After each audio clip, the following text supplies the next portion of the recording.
Hi, I'm Sarah, and this is a day in the life of a 911 dispatcher. Fire, what is the address of the emergency? What's on fire? Multiple calls reporting flames coming from the roof. LPD's arriving on scene stating fire in the stairwells as well. Multiple callers, flames seen coming out of the unit.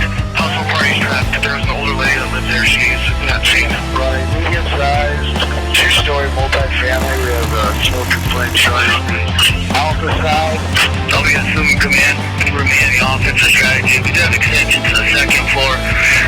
Headed to the third. Let's go ahead and start a second alarm. 34, Tower 35, Ladder 12, along Engine 11, Engine 22, Engine 38, Engine 42, Medic 211, Medic 21, Battalion Chief 3, Battalion Chief 5, Safety 35, MetCom Op 3, confirmed multiple restructure fire. Our shift changes at 7. I typically like to get to work about 6:30 because I want to get myself settled, get my bags in here, maybe get a cup of coffee, and then I try to take over for the person who's coming off shift between 6:45 and 6:50. Depending on where I'm sitting at that day, if it's going to be phones or maybe it's radios or maybe it's SSM, between the two of us, as I relieve that person and they're going to go home for the morning and I'm going to take over, we'll do a quick pass on. I was relieving Lou, so she was just kind of filling me in on if there was any operations channels out or anything like that. As a shift, before everyone leaves from the off-going shift, we'll do a pass on for the whole group where we kind of explain either the calls that happened the day before, were there any big calls, large calls, anything like that, or just how the day went and if there's anything to pass on. And then the off-going shift will go home for the day and we get settled in and start going. All right, good morning, family. Good morning. All right, 125 calls. We had a almost 8-hour gas leak in Castle Pines. 8742 Lucent Boulevard, there's a huge sprinkler system supply line that broke under the building, so they have no sprinklers right now. Amanda's out sick. We called, checked on her. She has no needs. Everyone know the short code for the EIDS? Did that? Just slash. Okay. The stat got pulled yesterday that we had 885 cardiac arrest dispatched last year. So, anybody else got anything? CJ, Chris? Nope. Good. Okay. Have a good day. So I've actually been a dispatcher for about 7.5 years now. Dispatching is hard to describe, I guess, for some people that might not know the phone calls and doing the radio traffic and things like that. Everyone always thinks, oh, it must be really hard. And yeah, you definitely have really hard days. Sometimes it's just crazy phones all day long, or you just get those really tough phone calls. But actually, you have really great days too. And here at South Metro and in MetCom, the environment, the dispatch environment itself is so different than where I've been before in other agencies that it makes it really easy to really enjoy coming to work and doing the job. Yeah, you got long hours. We're here for 24 hours in our shift, but the day goes by really fast when you're with a good group and the team works really well together. And even on the crazy days where it's just call after call after call, it goes really quickly. It seems like next thing you know, it's 5 o'clock and you're like, hey, it's either bedtime for me or you guys are going to bed. And you know, it's amazing how fast the days can go by even when you're really busy because it is such a great environment. Your heart starts to race when those phone calls drop and it's a really tough call or you're starting CPR or something like that. So it's a lot of up and downs throughout your shift. You can get your heart rate up and get your adrenaline going really fast. Can you tell me exactly what happened? Yes, my husband is sick with the flu and he woke up this morning and tried to go to the bathroom and he fell. All right, and just to confirm, is he awake? Yes, he's awake. And is he breathing? Yes, he's breathing. Is he completely alert? All right, is he bleeding or vomiting blood? No. And does he have any pain? Do you have any pain, honey? No. All right. So I'm going to ask just a couple more quick questions. Again, my partner already has him on the way. Has he traveled in the last 21 days? No. Right. Has he had contact with a person who's traveled in the last 21 days? No. And has he had contact with someone with flu or flu-like symptoms? Yes. If he becomes less awake and vomits, quickly turn him on his side. And then before the responders arrive, if we could please put away any pets, gather his medications, unlock the door. If he gets worse in any way, call us back immediately for further instructions, okay? So this is what our typical console looks like. We can perform any task from any console. We do typically sit at certain consoles for position, just for the ease of normality, I guess. This is typically the TAC rule position where we're sitting today, but again, I can perform any task at this console that I want. We'll just kind of run through it real quick. So this is the Centennial Airport alerting. So when they have air alert 1s, 2s, and 3s, we get the notification here, and then we'll build our call and go forth as necessary. Yeah, so the tower will send out an alert if they've got like an Air 1 alert or an Air Alert 2. It will come up here. It'll tell us the type, Air Alert 1, Air Alert 2. Typically they'll also put in the issue, landing gear or fuel issue or something like that, and it'll give us the runway. This is my phone system. I have a mapping system with my phone as well as the phone system itself. I get all my incoming lines here, all my transfers, 911 transfers, police agencies, other fire agencies. We can do the text to 911. So depending on what type of call it is, it'll either drop in as a 911 here, that's got its own ringtone. Admins, crew lines, fire alarm calls all come in on this box, and it'll say admin, crew, or fire, so we know if it's an alarm company calling in a fire alarm or a medical alarm. If it's someone on the crew calling with some questions or just some updates, maybe it's a call recap or giving us some information on a patient. I do have my little keypad that goes with my phone system. It's got some speed dials built in as well, IREA, Excel Electric, Excel Gas, Denver Water, Castle Pines, State, Greenwood, Lone Tree, Parker, Littleton. So we do have some speed dials kind of built in. There's Cent Air. We can use those. I would say the majority of us use this as much as we can. This is where I'm going to answer my phone, put my phone on hold, release my phone, dial if I need to make an outside number, call an RP back. With most stuff, there's multiple ways to do things. My map will drop in, but only for 911 calls. So I'm only going to get mapping on my 911s with my anti-alleys, and then that then correlates into my CAD system. So when I get a 911 call, it'll map it here, drop it into my CAD, and then my CAD map should map it the same way so I can verify that they both look the same. Like, yep, that looks like that. Looks like my address is good or my location is good. And then again, yep, this is our CAD map. So everyone can kind of set up their CAD a little different as how they want to look, how they want it to look for their login. This is sort of what I've settled on. I've got my regular CAD map here that has all the tracking, shows all the units, shows my calls. And then this is the pictometry map that's going to be showing me the buildings from a slightly different angle, not straight overhead as an aerial. And pictometry can be pretty helpful. This is usually what we'll go to if we need to find access off of trails or something like that. As for my CAD system itself, this is the bulk of where I do most of my work down here as far as processing calls, checking my units. This is our notifications box, so if we get swap recommendations and things like that, a little notification will pop up here. If it's thinking units are closer and they need to be swapped on calls.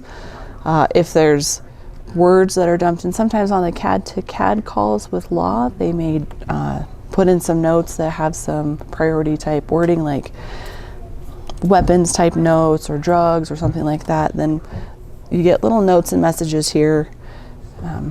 This is going to be my pending queue, so when we get a new call that drops, either from one of the call takers putting it into the CAD system or possibly on a CAD to CAD push from law agencies, it'll pop up here for me first, and then I can click on it here, open up the call and assign the units. And then this box here is going to be where all my active calls are. So these are the calls that still have units assigned to them. And for me, this is where my units live.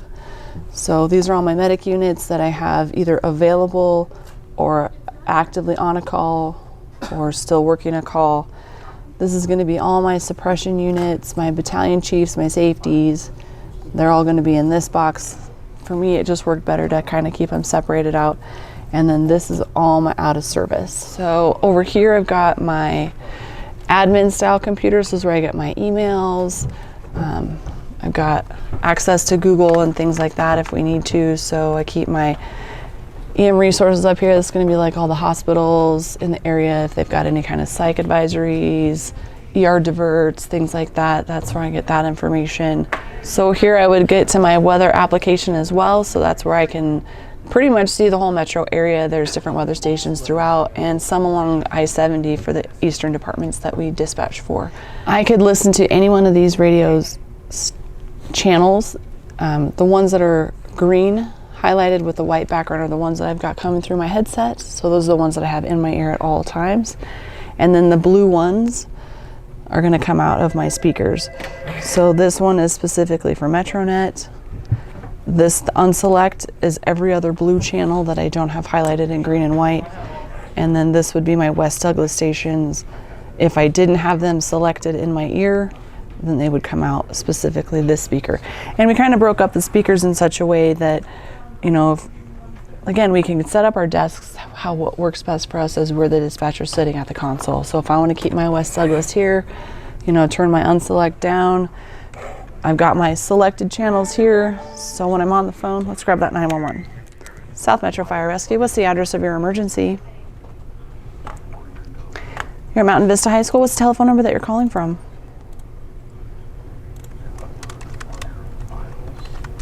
All right, tell me exactly what happened. I have a young man that you can tell from about 50 yards away that his consciousness, his color just went out. We gave him some water. Okay. He's passed out 2 or 3 times. What is your first name, sir? Are you with the patient now? I am. We got some people here right now. We got a school nurse. But he Jefferson Counties. All right. How old is he? 15? Just to confirm, is he awake? He is right now. Is he breathing? We're getting pretty close. We're about to turn off the Wildcat. All right, looks like they're getting into the main parking lot now. How's his color? Did his color get a little better? Looks like they might be going around to that west parking lot. The gym, so just let me know when they've gotten into the gym with you guys. Tell me exactly what happened. I had guys digging for area drains and they get a 1.5 or 2 inch gas line. Okay, and is it blowing? A little bit. It's not blowing a whole lot, but you can smell gas. I've evacuated the immediate area, but I have other guys on the far end of the project that probably won't be affected. Okay, and is the whole block construction at this point? All right, I've got it in. Just know, again, we do have units headed your way. All right, so listen carefully. Are you right by her now? Yes. All right, so listen carefully. We want to lay her flat on her back on the floor and remove any pillows. Okay, that's going to be very difficult, but I'm going to do it. I need to put you on speaker. That's fine. That'd be perfect. Put me on speaker. If she's on the bed, you can grab sheets. So let's do this. Let's get her flat on her back. Make sure she's flat on her back. It can be on the bed if that's where she's at. Perfect. Now place your hand on her forehead, your other hand under the neck, then tilt the head back and put your ear next to her mouth. And I want you to say now, every single time she takes a breath in, starting immediately. Yeah, she took one. Now. Okay. We're kind of counting the rate of breath, so let me know when she takes another one. Has she taken a breath yet? No. Okay, we're going to change what we're doing then. So again, let's try and get her onto the floor. Yeah, she's on the floor. Perfect. So listen carefully. I'm going to tell you how to do chest compressions. Right? So place the heel of your hand on the breastbone in the center of the chest, right between the nipples. Put your other hand on top of that. You understand me so far? So again, I want you to say now every single time she takes a breath in. Okay, so let's just keep an eye on her. Keep her flat on her back with her head tilted back. All right, turn her gently on her side. Let her go ahead and puke all the way. And then once she's done with that, we'll clean out her mouth and nose, okay? So when I get a call dropped in on my 911, I only have 45 seconds to get that call shipped over we call it shipped over or sent to the queue so that the systems management person can assign units to it. And they only have 15 seconds to assign units to the call. So that's really a minute. Within a minute, someone is already getting toned out. The crews are getting their stuff on and they're getting in their rig to roll out to you while the rest of the questions are getting asked. We like to do crew lunches on our weekends. So when we're here on shift, either on a Saturday or a Sunday, especially in the summertime, we love to barbecue. And then, yeah, we got this really cool setup out here. This is our summertime jam. So we got Chris working the grill. Ooh, jalapeno poppers. That'll be delicious. Got some chicken. Today we're having tacos for lunch. Cooking for the shift. My last shift on C shift today, so it was a parting gift. Thought I'd make them all lunch. We're definitely a little more family-like, cooked together just like a firehouse. That's very true. So, I mean, I don't know how many comm centers in the Denver metro area can come out here and grill, but it's a beautiful day and we're out here grilling. Yeah, go in the kitchen and check out our kitchen. So it's like similar to a firehouse, right? So this is our C shift kitchen. This is our C shift fridge. We have our own shift fridge. Everyone's got their it's packed. It's like well, there's 6 of us on shift, 7 now with the new Jennifer. So 7 of us share this one fridge and freezer. Our freezer's really full. So there's no lack of food here. Everyone has carved out a little space. Like here's mine. This is a bit community area. Amanda, new Jennifer, other Jennifer, Chris. So everyone's got a little space plus doors and stuff for kind of community. And then we all have our own cupboards, like a little dry storage space. So like here's my dry storage space. Keep my coffee cups in there. Chris was grilling for us and then he diced up all the meat. So I'll come in here and I'll prep the limes and the tomatoes and things like that. We're gonna put our hot corn in on top of our tortilla cheese. Sprinkle little jalapenos in there. You can use sour cream, but I'm actually gonna use some Greek yogurt because it's pretty tasty. Right. Let's go tell the crew it's ready. Shift is from 7 a.m. to 7 a.m. and we break throughout the day depending on if you're going to have early sleep. Early sleep's from 5:30 p.m. to midnight for those late sleepers because we're going to be up until midnight and then sleep from midnight to 6:30 a.m. So you want your break much later in the day. Kind of break it up because you're going to be up for another 6 hours after everyone else goes down or the early sleepers go down. So I'm going to head into the sleep rooms here. I'm going to make my bed for the night. I got late sleep. But we usually make our beds a little early just so that when it is time to go down to bed, you can get in bed as quickly as possible. So we got 4 sleep rooms set up, 2 beds in each room. This is typically going to be the supervisor's room. So this is the room I typically sleep in. This is 3. So I'm going to make my bed. This is my locker, my fancy bed sheets. This is pretty cool. We're doing some VR studies for dispatch, trying to help with stress reduction, better sleep and things like that. So I've got a VR headset in here. This is some new technology that South Metro is working with the Mental Health Institute on seeing. It's like a new study. They're trying to see if there's ways to help with stress reduction of PTSD, things like that in the dispatch environment because of the way that the job is. So if I ever felt like I needed to, I could come down here in my sleep room and I could go through a guided meditation on the VR headset. It's really awesome. It can be really relaxing. Brush response. So we actually have first in our sleep rooms just like the firehouses do. So if we need to get woken up in the middle of our sleep time, and that could happen again either in early sleep between 5:30 p.m. and midnight or late sleep when you're midnight to 6:30 a.m., they can tone individual rooms. And again, once we hear that tone, we have 90 seconds to get back into dispatch on the floor and be ready to go.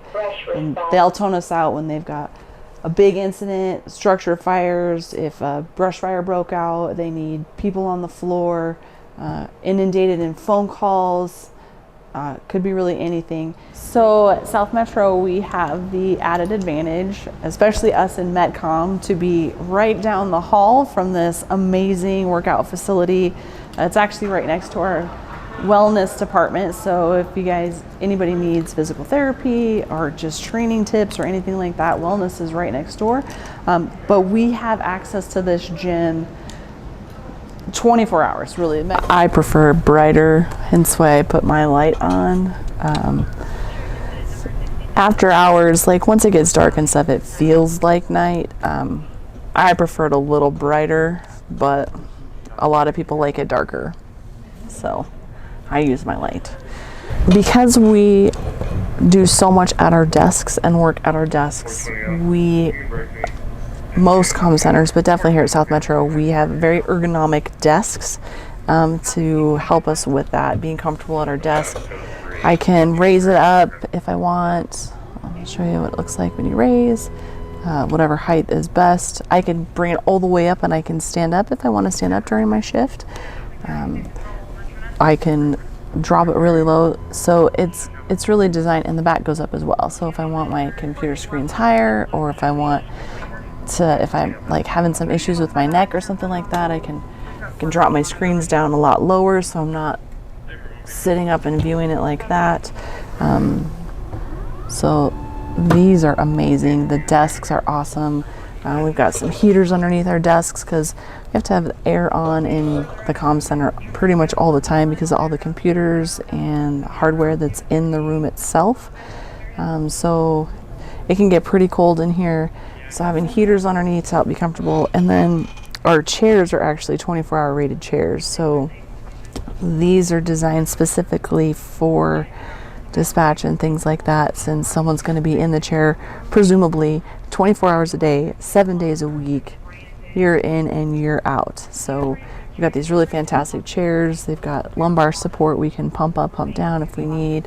So when I'm coming through my notes on an MVA, I'm going to try and get as much information as I can, but I also need to deliver it quickly and concisely to the crew. I don't want to be on the radio for a long time, but they do need to know some information. So in this one, there's a lot of notes already through PD, but what I can see so far is it's going to be 2 vehicles in the intersection. I do have a party complaining of neck and head pain, so I changed it from an unknown injury accident to an injury accident because I do have a patient complaining. And it looks like they're getting close, so I'm going to go ahead and give them their information now. Engine 11 MetCom. First off, medic, 2 vehicles in the intersection. We do have one party complaining of head and neck pain, and PD is en route. So we're giving them the information. 1831. For me, I really enjoy dispatch. It really has given me something that I felt like I was missing before I found dispatch, and so I enjoy almost every aspect of my job. Engine 41, MetCom.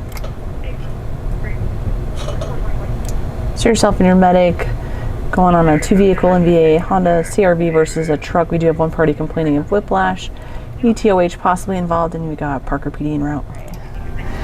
So it's about 15 after 7, it's midway through our 24-hour shift. I'm obviously sleeping late like we talked about earlier, and got quite a few calls on the board. It's probably going to be like this for the rest of the evening, off and on, get spurts, calls coming in, calls going out, and we just keep cranking them out throughout the day. So tends to slow down just a little bit in dispatch. It gets a little bit more relaxed after 5 p.m. and that's nice. We can chill out a little bit with our crews. We get a little smaller, but I definitely appreciate you coming in and hanging out with me today. This is what it's been like. If you ever want to know what it's like as a dispatcher, we got lots of screens, lots of sounds, lots of radio channels, but it's a pretty awesome job. I'm glad you got to see it with me.